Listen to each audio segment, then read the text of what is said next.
Picture अभी बाकी है मेरे दोस्त।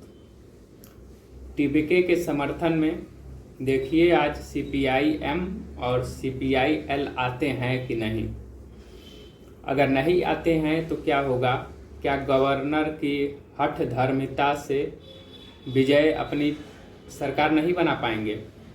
और आखिर ये गवर्नर को इतना पावर कौन दे रहा है कि जो वो फ्लोर ऑफ द हाउस को छोड़ के राजभवन में ही परीक्षण कराना चाहते हैं?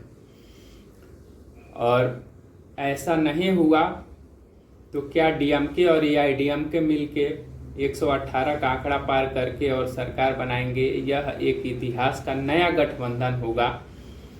और क्या कांग्रेस को इस पे पछतावा होगा?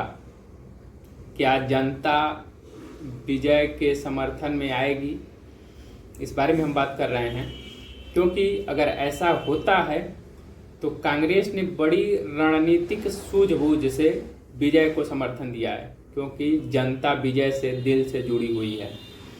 और अगर DMK या AIADMK मिलकर सरकार बनाते हैं तो आने वाले समय में समझ लीजिए कि विजय को और ज़्यादा अपार समर्थन मिल सकता है। और कांग्रेस को भी, क्योंकि कांग्रेस ने पीपुल्स के मैंडेट को एक तरीके से सम्मान दिया है कि जिससे लोगों को लोग गुस्सा न कर सकें। और इसलिए उसने जो पीपुल्स मैंडेट है उसको सम्मान के तरीके देखते हुए TBK को समर्थन किया है। और अगर दोनों नहीं आते हैं, क्योंकि DMK ये भूल शायद नहीं करेगी AIADMK से हाथ मिलाने की। दोनों राइवलरी हैं, लेकिन कुछ कहा नहीं जा सकता। जम्मू कश्मीर में जब BJP महबूबा मुफ्ती से गठबंधन कर सकती है तो कुछ कहा नहीं जा सकता।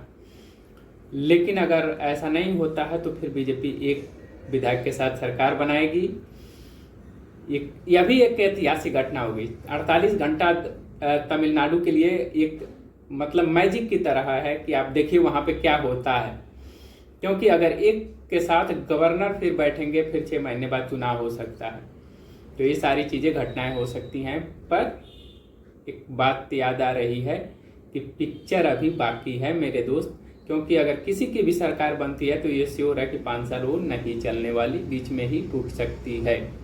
Thank you.